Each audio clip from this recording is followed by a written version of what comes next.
क्या आपकी आइज़ के आसपास भी काले गहरे गड्ढे बने हुए हैं?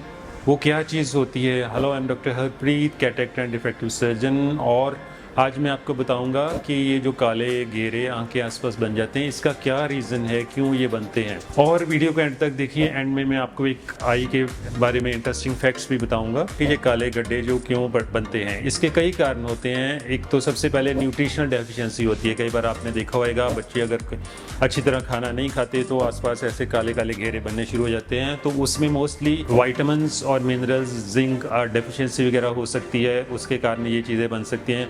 या फिर धूप में आपका ओवर एक्सपोजर है, सपोजिंगली आप धूप में लगातार आते जाते हैं या काम करते हैं, तो उससे भी पिगमेंटेशन, ये लूज एरिया होता है थोड़ा सा, तो पिगमेंटेशन, स्किन यहाँ पे थिन होती है तो जल्दी पिगमेंटेशन हो जाती है।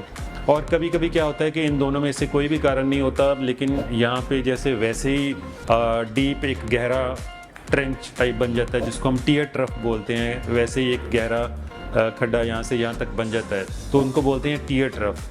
तो ये हैं कॉमन कॉजेज़ के काले घेरे क्यों होते हैं। इसका ट्रीटमेंट क्या है? अब ट्रीटमेंट में ये है कि अगर तो बच्चों में न्यूट्रिशनल डेफिशिएंसी है, फिर तो हम उनको वाइटामिन्स, मिनरल्स सिर्फ और ये फ्रूट्स वगैरह या और वेजिटेबल्स एडवाइस करते हैं खाने की, एंटीऑक्सीडेंट्स लेने की। सपोजिंगली अगर आपको स्किन आपकी जो है एक्सपोजर होने से कालापन आया है, जैसे अगर धूप में ज़्यादा हम काम करते हैं तो सनस्क्रीन से हम यहाँ पे सनस्क्रीन लगा के प्रोटेक्शन कर सकते हैं। अगर पिगमेंटेशन हो ही चुकी है तो उसको पिगमेंटेशन को कम करने के लिए हमारे पास स्पेशल क्रीम्स होती हैं, नाइट केयर क्रीम्स होती हैं, या हम मीज़ोथेरेपी कर देते हैं। एक ग्लूटाथायोन एजेंट होता है जो कि स्किन को लाइट करता है। तो ग्लूटाथायोन और hyaluronic acid combinations, meso cocktails आती हैं, ऐसी ब्राइटनिंग कॉकटेल्स, जिससे कि हम यहाँ पे लगा के तो उसको ट्रीटमेंट देते हैं पेशेंट को। डर्मापेन से वो जो है मीज़ोथेरेपी करते हैं और उससे भी आपकी जो स्किन यहाँ से लाइट हो जाती है। और सपोजिंगली इन दोनों में से नहीं कोई कारण रहा है, तो अगर सिंपली ट्रेंच बन गया, वहाँ पे ऐसे डिप्रेशन बन गई है, लॉन्ग ऐसे टीयर ट्रफ बन गया है, तो उस केस में हम फिलर्स देते हैं। हाइलुरोनिक एसिड फिलर्स होते हैं, और वो फिलर्स क्या करते हैं, जेली लाइक मटेरियल होता है, वो स्किन के नीचे हम थोड़ा थोड़ा इंजेक्ट कर देते हैं, तो उससे वो स्किन जहाँ पे डिप्रेशन थी वो एलिवेट हो जाती है और देखने में जो लुक है वो टायर्ड लुक नहीं आती और पेशेंट रिजुविनेट हो जाता है। देखने में फेशियल रिजुविनेशन जैसे हो जाती है, वो थकी हुई लुक नहीं आती जैसे कि आती है अगर काले गहरे जो गड्ढे यहाँ पे बने हों।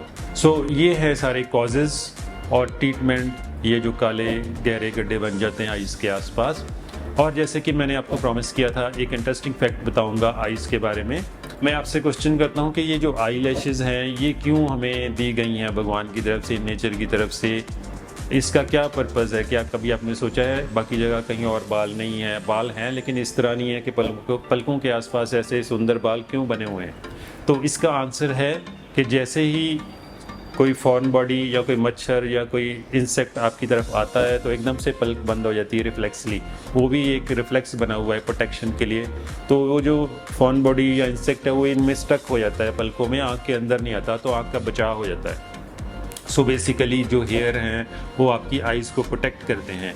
ऐसे सिमिलरली हेयर जो कई जगह बॉडी में है उनका पर्पज़ है कुछ ना कुछ, वो प्रोटेक्ट करते हैं। जैसे नोज़ के अंदर वाले हेयर हैं वो भी आपको फॉरेन बॉडी से बचाते हैं, क्योंकि जो इनहेल करते हैं तो एयर जो है फ़िल्टर होकर नाक के अंदर से जाती है और कोई फॉरेन बॉडी या इंसेक्ट वो नोज़ में ही रह जाता है ताकि वो लंग्स में ना जाए। सो ऐसे ऐसे प्रोटेक्शन जो मैकेनिज़म्स हैं वो नेचर ने आपको दिए हुए हैं। सो साइनिंग ऑफ, डॉक्टर हरप्रीत। और आपका कोई क्वेश्चन हो या कुछ आप इस डिस्कशन के बारे में आप अपना कोई थॉट्स एक्सप्रेस करना चाहते हो तो कमेंट सेक्शन में जाके बताइए। इसलिए आप हमारे चैनल को सब्सक्राइब करें ताकि आप डेली कुछ ना कुछ नया आई के बारे में जान सकें।